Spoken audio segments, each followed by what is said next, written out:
All right, welcome everyone to another edition of Deconversion Stories. And today I have the pleasure of chatting with my newfound friend here, Mr. John W. Loftus. You probably have heard the name at least floating around. He is an author. He is an ex-preacher.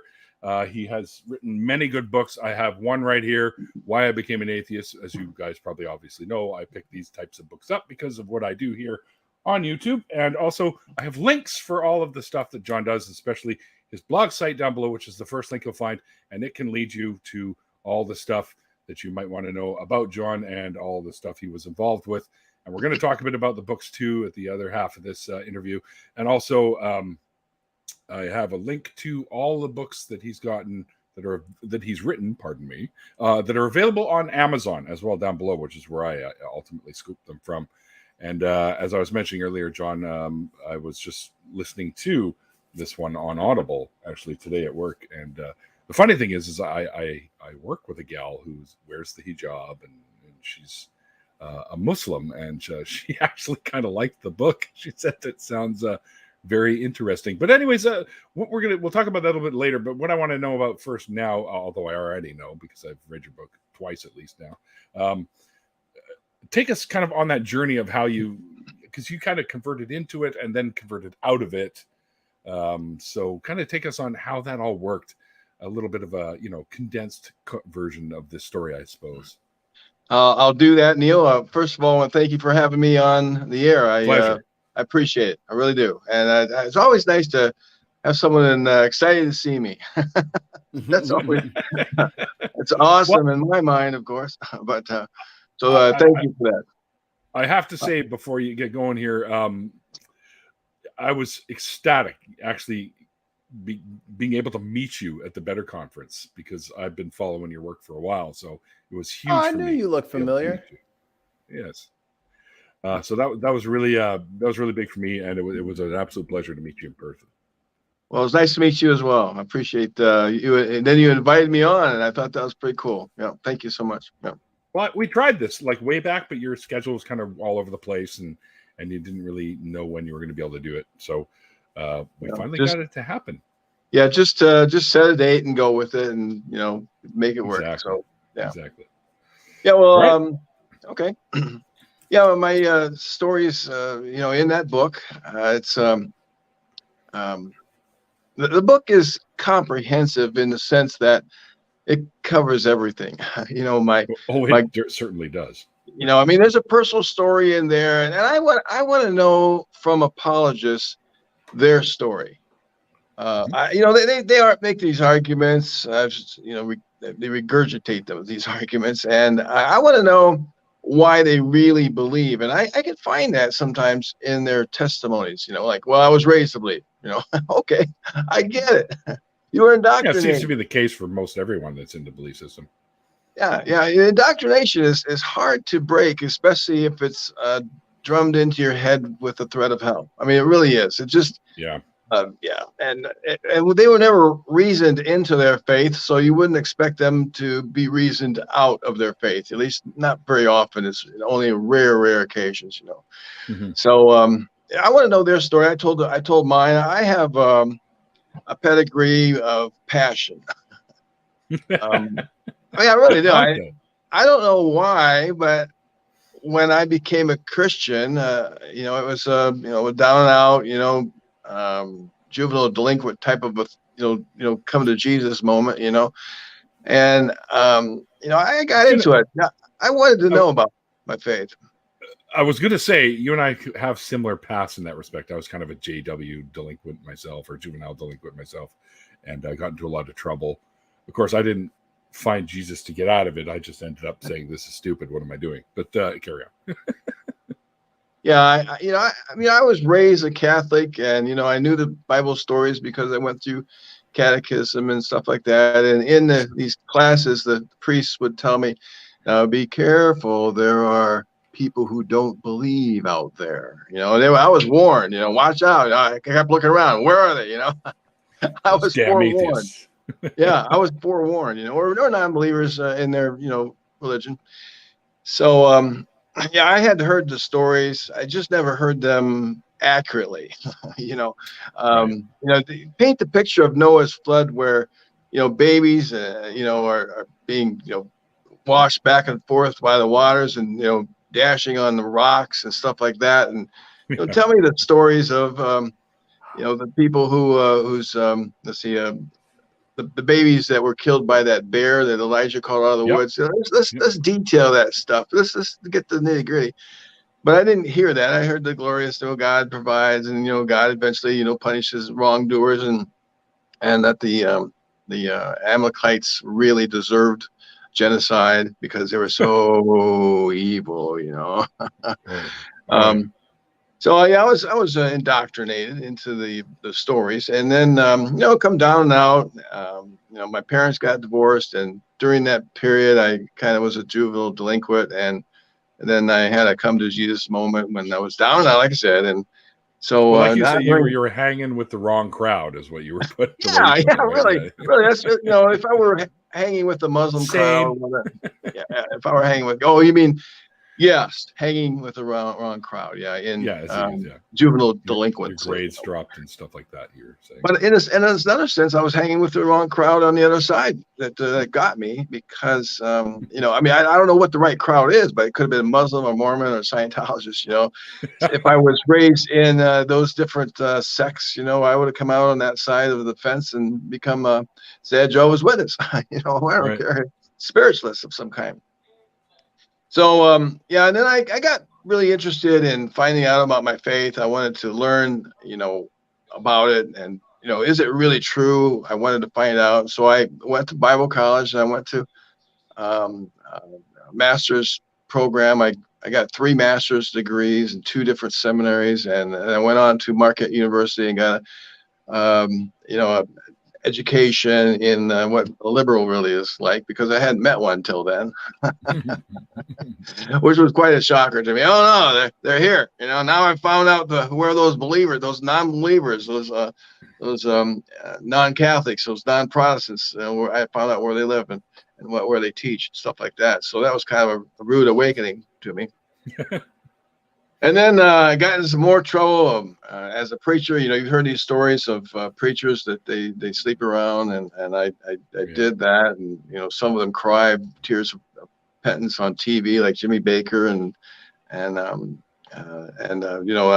was wrong, and I felt betrayed by the church. No one cared. It seems like that. And so then all of a sudden, I was out on a limb, okay, right, fine, okay, you're not supposed to do that. I get it, I get it. Women have a way of,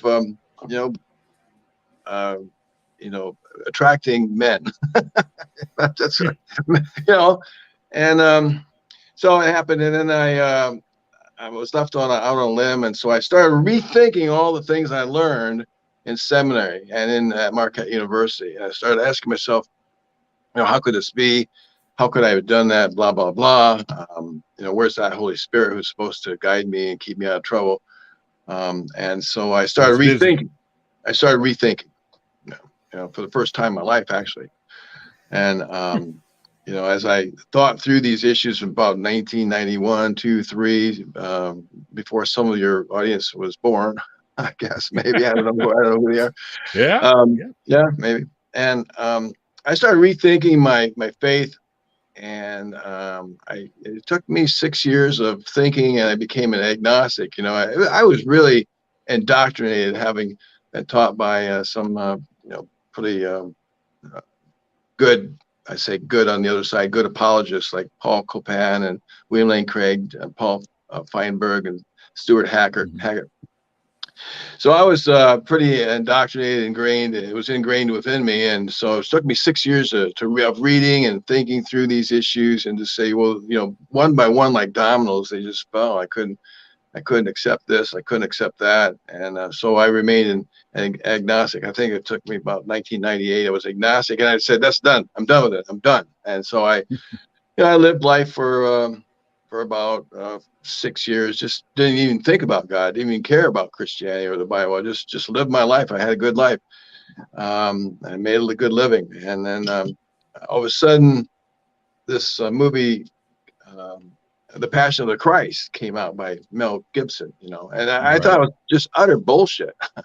For my study. I got to say something about this. So I wrote a letter to the editor in the in a town where I used to serve as the president of the Ministerial Association. Mm-hmm. And I said, basically, this is bullshit without using the word bullshit, because newspaper wouldn't print that stuff. And that caused a stir. And so then I started, discussing these issues further with the preachers and people who were interested. And I wrote a little self-published book. And then I got attacked even more. And so the more they attacked, the more I expanded my book. That's the one you're holding in your hand. I mean, it eventually became over $500, a mammoth of a book. And so don't do that to me. I mean, here's my advice to people: don't attack me, or I'll come back with better and better and better arguments. Because they're there. Okay, I'm sorry. I forgot to your own grave. I forgot to mention this nuance of that story or that nuance, and so here it is, and here's what you say, and here's what I say in response. What story do you think was the first one that kind of pushed you over the edge? Well, for me, evangelicals have sort of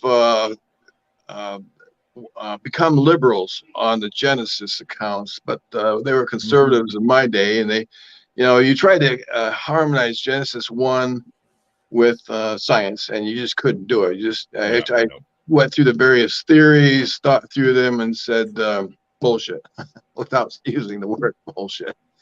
And so I came to the idea it's myth. Now the evangelicals are saying it's myth. They had to wait 20 years, but it really made an impact on me. And I don't know how it's impacting them in today's world, but a lot of them are saying, yeah, it's myth. We knew this all along. What? That's idiocy. You just moved the goalposts. That's like all you've done. Large, huge move. Yeah, it is. Yeah. So I wish they could do for the Gospels what they did for Genesis, and then they would be further down that slope. But maybe that's coming. So that was the big thing, the Genesis accounts of creation versus science, and I just couldn't recognize. The fourth day was the big one.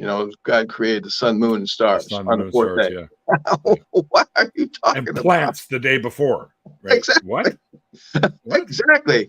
I mean, somebody who wrote the story didn't know anything about how sun is essential for plants. I mean, that's just all there is to it, right? And that the Earth was rotating or out in space somewhere, and then the sun, and then the moon, and then the star. You mean that's not what cosmology tells us about how the universe formed. So the plants were very yellow on that following day from not having any sun. They didn't have any sun. So then I started looking at the Bible critically, the way you should, the way any reasonable person should do that. And then it's okay. Now here's stories. What about that? What about this? And they began falling like dominoes. The Exodus story, Noah's flood. A leper's hand at a burning bush. Where's the evidence of a burning bush? Oh, Abraham or Moses said so. Oh. That was Moses, right? Yeah, I get lost once in a while. But, where's the evidence for that? Someone says, so what about the donkey that talked? Well, someone said so. It's not that someone said so. It's not that Balaam said so.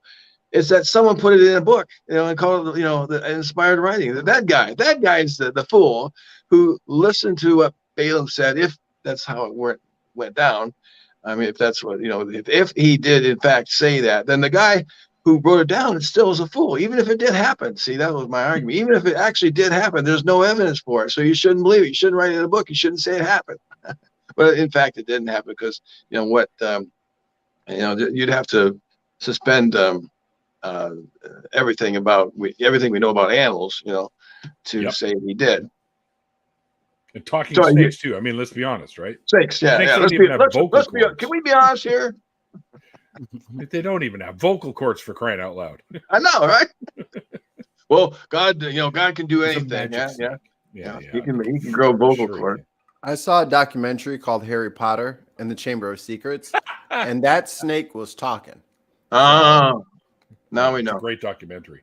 And documentary, yes, they were. Fuck JK. Anyway. Yeah. How do you ruin magic for people? What a bitch. How do you ruin magic? Something that stuck out to me because for me, a lot of this is about, how families interact with people that are in or out of the faith and stuff like that. Now, this is, of course, before you left the faith. You were talking about your cousin that you ended up going to his congregation or his church or whatever to help out, and he thought you were trying to usurp him. It was far the furthest thing from my mind. I was reeling from life in general, and lo and behold, he was insecure, and we still talk once in a while and stuff like that. But that's good. I was going to ask how it's going since then. Yeah. So, but it's not. But I mean, he knows I wrote about him. How did he feel about that? We really haven't talked about it. I mean, so we're not really on chummy terms. Right. So he lives in Vegas, Las Vegas. He doesn't preach against he doesn't preach against gambling. Go figure. Weird. Conservative. Living there, I guess that would be an unwise. You can't do that. It's where the money and the coffers come from. That's right.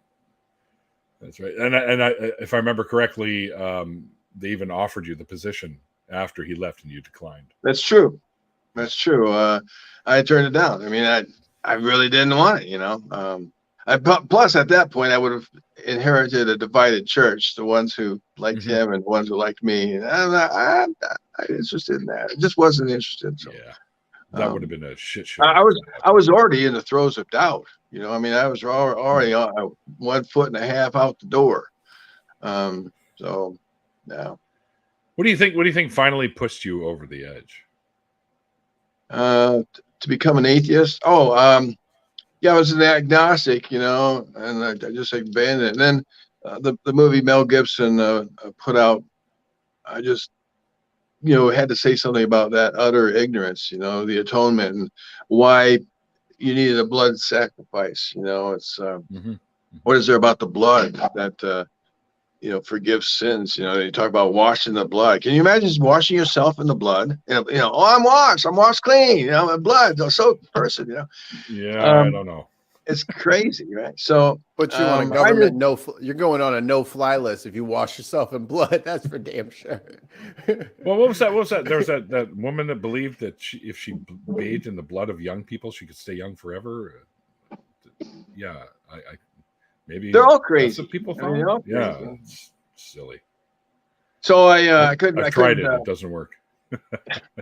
Just kidding. I couldn't reconcile how God couldn't forgive somebody without punishing them, since there are clearly people who can forgive other people who did them wrong without beating them up. I'm sorry, I'm not going to forgive you until I don't know, slice off your wife's head. What? So I couldn't reconcile any of that, and so I came out. I said to myself, okay, if this is how bad God is at revealing himself, and how bad God is at thinking things through, then I might as well just protest his existence. I might as well just come out as a protest theologian and say, like with others, like John Roth and others, I just protest him. I mean, if he exists and he was such an incompetent, inept, uncaring deity, then my only obligation as a moral person is to protest that. And then if he zaps me, he zaps me. But at that point, I didn't think that kind of God existed that would zap me, and I just came out as a protest. So I declared myself an atheist, just to piss him off if he existed. It's a protest. It's like, I'm protesting your stupidity, your uncaring attitudes toward life in general. And if you're going to do something about it, do something. Otherwise, I'm here to remind you, if you exist, that you did a piss poor job of things. And then it wasn't long after I did that I realized, hey, I really am an atheist. So I really am.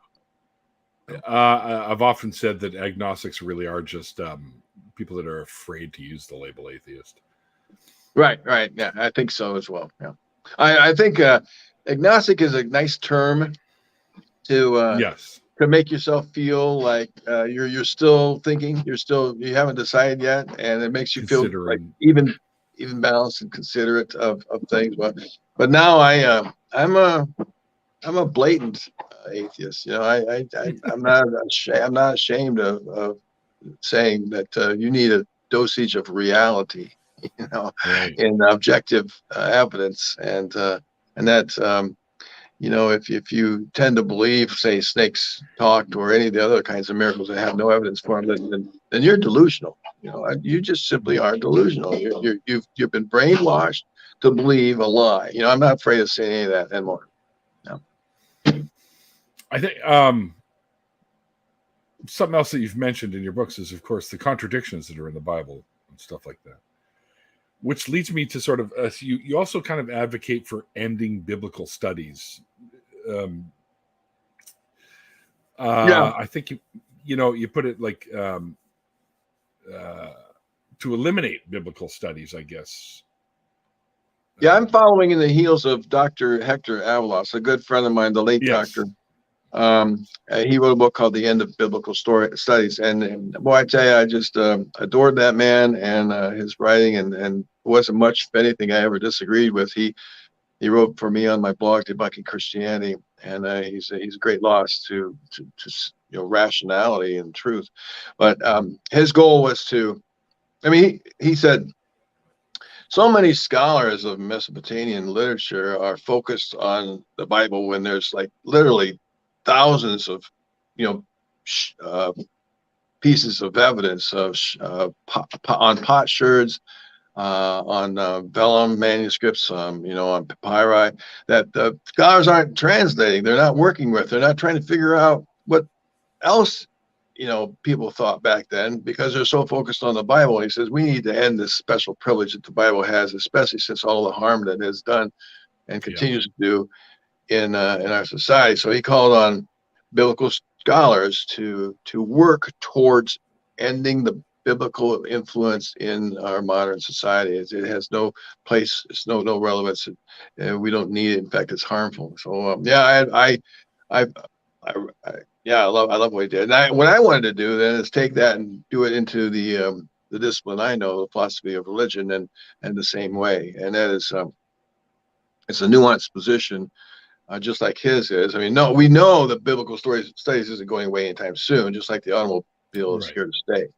Right. I know that philosophy of religion isn't going away soon. But what I seek to do, and what I hope others, and some people are agreeing with me, but not receptive in all ways, is that we ought to end the philosophy of religion as it's practiced. And how is it practiced? It's practiced by fundamentalists. I mean, it truly is. You go in these colleges and you have philosophy of religion classes taught by people who believe a snake talked, or that creationism is the case, sometimes 6,000-year-old creation. They have no legitimate place in the universities to teach philosophy of religion, because what they're doing is basically trying their best to give the students in the universities a skewed picture of philosophy, saying that there's such a thing as reasonable faith, and that they won't come out and say it, but they'll, when it comes to the existence of God, they'll press hard on the arguments for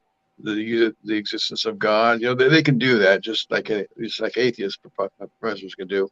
It's just that they have no justification for it, is my argument anyway. So yeah, right, for sure. I mean, I'm some people disagree, but I think everyone uses a modicum of faith on a daily basis. I mean, we get into our cars, we usually have faith that it's going to start because it has in the past, and we hope that it continues to do so. So I use the word in more of like I hope or I trust that something will happen. Yeah, so good for you. Faith, like faith that your girlfriend's not going to cheat on you or something like that. Right? Yeah, I appreciate that. And as long as you explain that, that's fine. But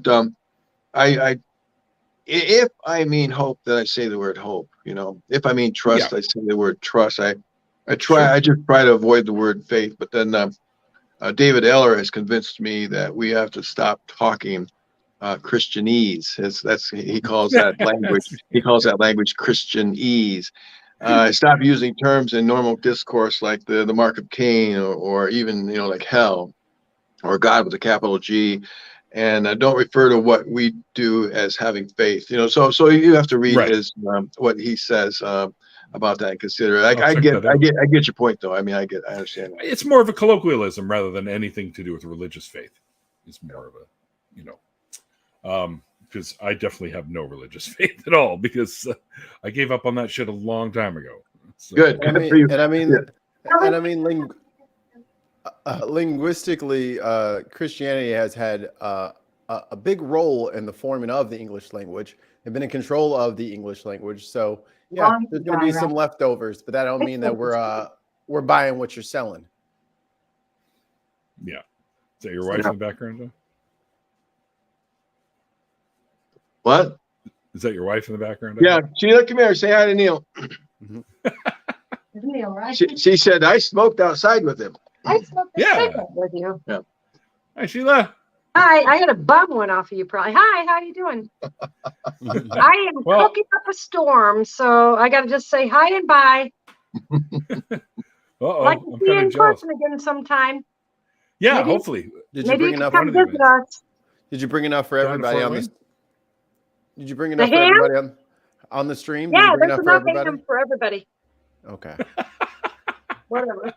There truly is. We have enough ham. Yeah, she's cutting it up and dicing it and stuff like that. Yeah. Nice. Oh, now I'm hungry. You guys. I'm so sorry, y'all, but I haven't eaten all day, and that pizza showed up. I was like, just gonna BRB real quick. I gotta have a slice. No problem. Starving. No problem. Sorry, y'all. Give me, I guess, like how, when you finally came out and called yourself an atheist, like how did that end up in your interactions with the people that were in your life at the time that were still believers? Well, from the I was out of the ministry for probably about 14 years, and still living in the same town, but I was out of the church scene. They didn't see me in church, and they heard about the fact that I no longer believed. But when my book came out, for instance, like that, they a lot of them wanted to try. They thought they could reason with me, and just with a like, you got to have faith, John, type cliches. Bring you back to the flock. Yeah. One gal says, you need an experience. Come over to our church, and maybe you can get you can have a come to Jesus healing. Well, I'm not sick. But, well, what you have a cold? Do you have anything wrong with you? No, I don't think so. So, yeah, they all tried different things. They were all hopeful, and sometimes I gave it to them, and sometimes I just like passed on by and say, well, good luck with that, or pointed them to my book, But and then one by one they dropped off, and the more books I produced, the less I heard from my old church people. Right. New people, of course, came into my life or online, and they were certain that they would be the one to change my mind. Or somebody from my seminary days, all of a sudden they'd show up on my blog. Hey, John, remember me? I'm say Joe. Yeah, Joe, how are you? Come back to Jesus. Like, oh, not this again. So one of the reasons I haven't written books is so I could say, well, this is the book for you. Try this one. No, okay, I think you probably would be better off with that one. So I wouldn't have to. Sometimes people will say, like in a private message or something like that, I want to talk to you about this section, X, Y, Z. And I say, I could tell by how they've introduced themselves that they have the answers and I have none. So I'll just dodge them, and I'll say, well, I have a policy. I don't really talk about these things unless somebody, unless you've read one of my books. And given what they said, I'll point out in the book. I'll say, I really won't discuss these issues until you read my book. And sometimes they come back, not very often, but I give them something to go away with anyway. Yeah, for sure. I mean, just say, look, it's right here on this page here, if you really want to know. Yeah, I put a lot of thought into my my rejection of faith, of religious faith, if you will, and I repeatedly say, well, I might be wrong, but I'm not. Mhm. I'm clearly not ignorant. And they really can't say that. I mean, no one really, after they hear of my work, comes back and says to me, "You're ignorant."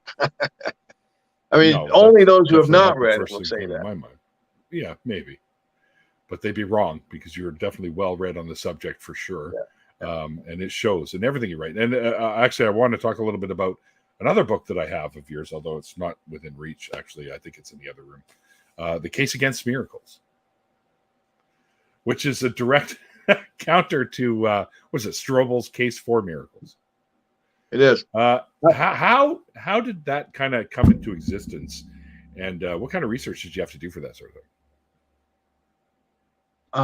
Well, I mean, I do the research that I read everything I can get my hands on chapters that I write, and then it's always, you have to know something about a topic in order to know who to ask to write chapters for you. And not everybody gets on board. I've asked people and they say, well, I'm too busy, or I really would rather not, or sometimes silence.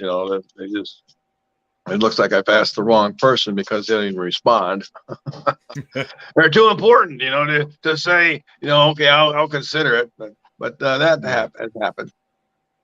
So you have to know something about the topic. So you have to read up about the topic, and I didn't have to do a lot of reading, to get together the authors, and most of them were just, all of them were just kind of glad to be a part of the project by then, because I've had a number of books prior to that, and I just I think it's a good book. I think we do a good job together to defend David Hume, by the way, who has been under attack from since the 18th century, and so I think we do a good job of defending him, because I think he can be defended. They try to find the reasons to discount him because he claims that miracles is a violation of the law of nature, and well, that by very definition, that must mean that he's excluding the possibility of miracles. No, you can actually have a miracle that violates nature. Don't you realize that if you have a God who can create nature, he can create the laws of nature, well, then he can certainly violate them. That is do something that can't be accounted for by the laws of nature. Oh, that's what you mean. Yeah, that's what I mean. So, yeah, I love the book. I think it's that and the last book, God and Horrendous Suffering, are my nice going out. It's on my list of writing books. Yeah, it's probably a little expensive right now. I think it's $40, but I don't set the price. I think it's $40. Yeah. That's the hardcover, right? Yeah, no, I don't set the prices, but yeah. Oh well, that's for a hard copy or a hardcover copy. That's not a bad price. That's fairly reasonable. I prefer to get hardcovers. I think on Amazon it's $47, but if you go to the publisher itself, Global Center for Religious Research, it's $40. And this is what it looks like. Where am I? There we go. I have to cover my face, but that's it. Yeah. Yeah, I need to. I need to get that one. That one sounds. It's a great one. I mean, is it available on Audible yet? No, not that I know of. No, Kindle. I think it's $9.99 on Kindle. People reading Kindle books now anyway. So. Yeah, I've got a few. You can move your whole library without a box. Yeah, don't need bookshelves anymore. You just need shelf to put your little Kindle on there.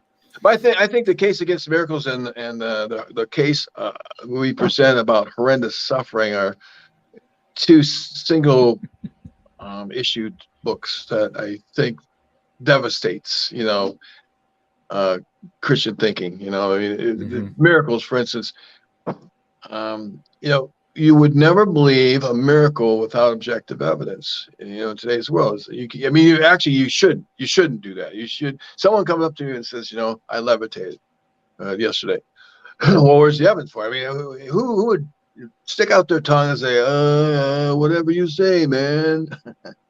At least I argue reasonable people should not do that. Well, then how much more so is it multiplied when you go back 2 centuries when it comes to secondhand, third-hand, fourth-hand testimonies of forgeries and people who believe things based on visions and dreams. Dreams? Oh, Yeah. I know. It's Yeah. So that ridiculous. miracles, and that's the whole foundation for Christianity. Miracles. Well, Yeah, which Paul. miracle has any objective evidence for it? Give me one. Well, Paul said this. Well, okay, maybe he did see a miracle. Maybe he did see a miracle. Maybe he did do a miracle. We don't have the objective evidence now. We can't go back and verify it for ourselves. Why would you believe that? And you point out other miracles in other religions, and the whole case, collapses. Yeah. I've had conversations like that where I bring up miracles, say from Hinduism or something, and they say, "Well, that wasn't really a miracle." Well, why are you saying that to what they're considering to be a miracle, as opposed to the crap that you try and pass off as a miracle? Like, what's the difference? If you don't believe them, why should I believe you? Like Muhammad rode a Pegasus. Right. Right. You saying that's cut not the moon in half? Like, you saying that that's not real now? Oh no, really? But you're talking snake and donkey. That's all. Okay. Wrong mythical creature. I ask believers to quit the double standards. You believe your miracles, but you don't believe the miracles you reject. Well, how come? What's the standard? Why do you reject those other miracles? Well, the reasonable way to reject a miracle is simply say it doesn't have any objective evidence for it. It may have happened. You can say that it may have happened, but there's no reason why I should believe it without objective evidence, sufficient objective evidence. Now apply that same standard to your own religion, to your own miracles. Well, I don't want to, or I got the inner witness of the Holy Spirit, residing in my brain, somewhere. Well, where exactly? Which part of your brain? So. Can I scan your brain, please, to see it? Yeah. Objective evidence. This brain cell, these cluster, they're dead. Yeah, I get it now. That's good ayahuasca. There's something in your neurons should be triggering if there's a fucking spirit bouncing around in there. It'll light something up on its way.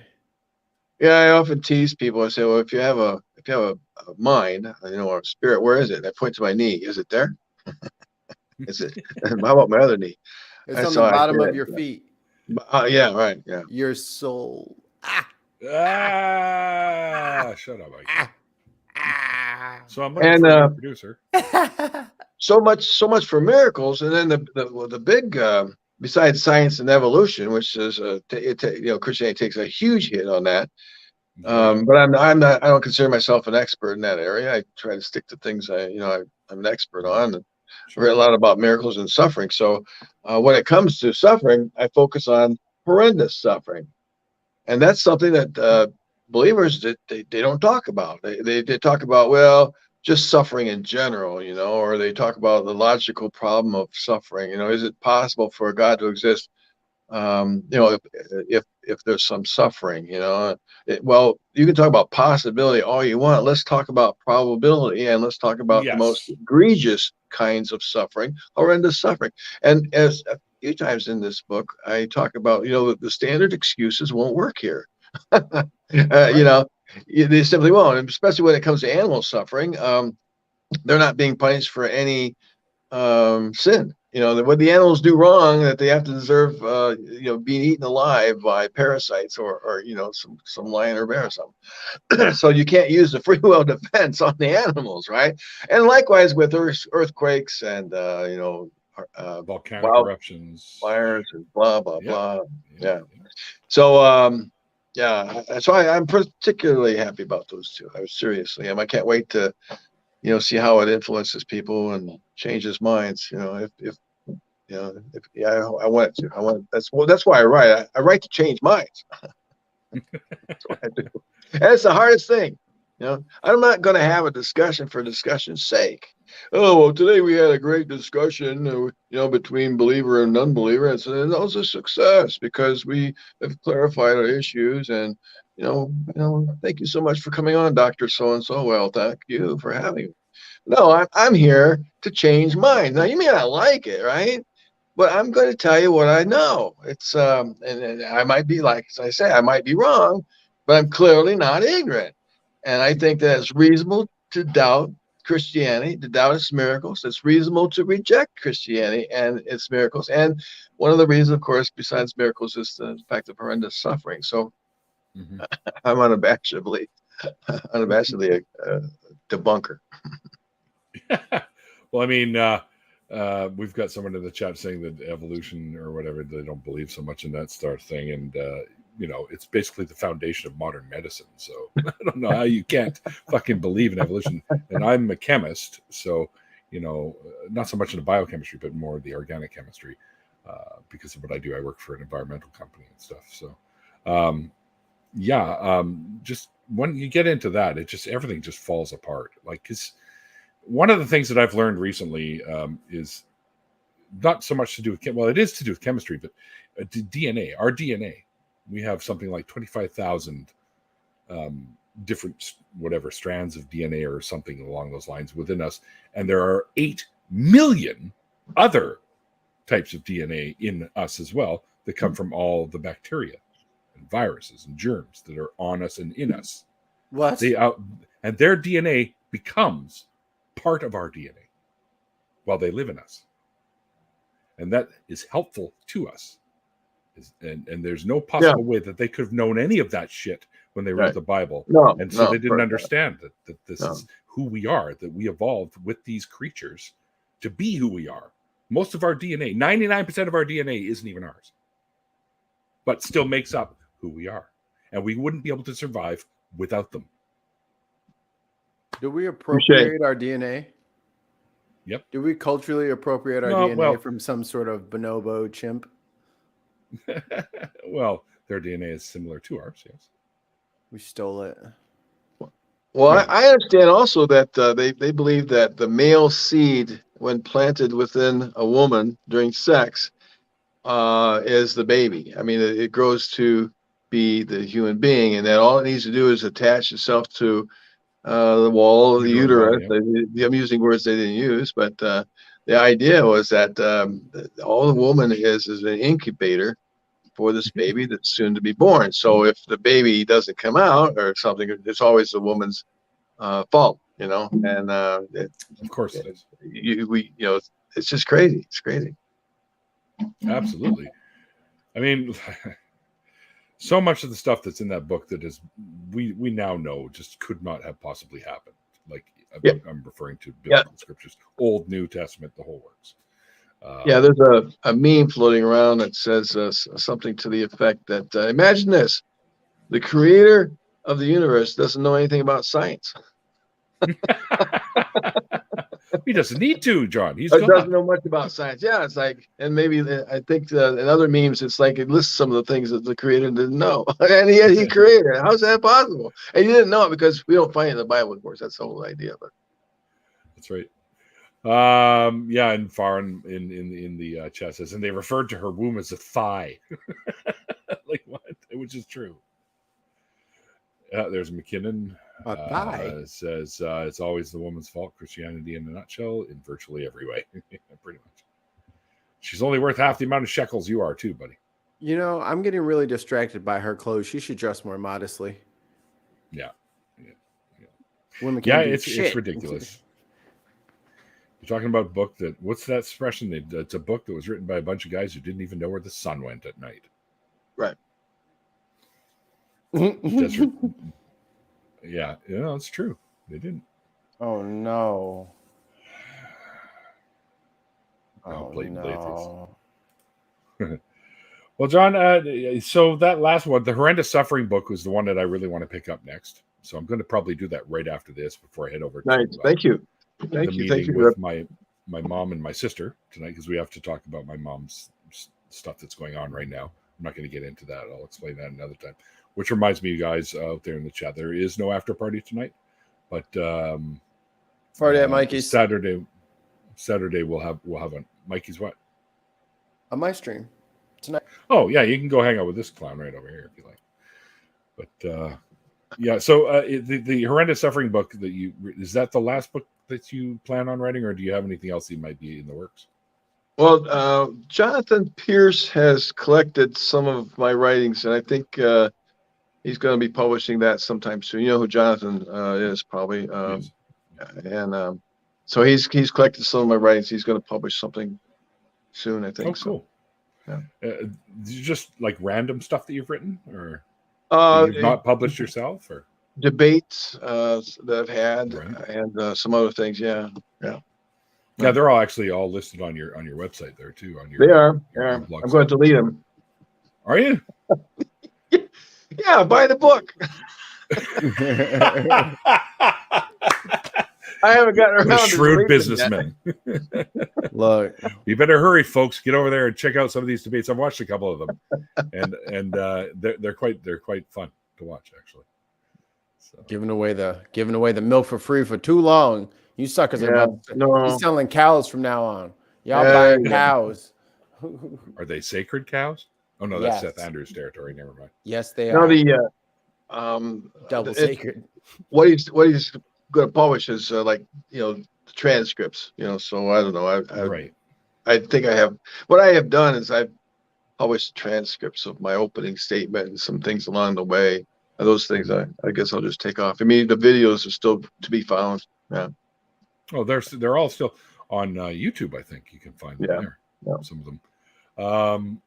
Also, I do want to recommend to the chat a couple of my favorite episodes that you have appeared on. One was with Miss Vision with Derek Lambert.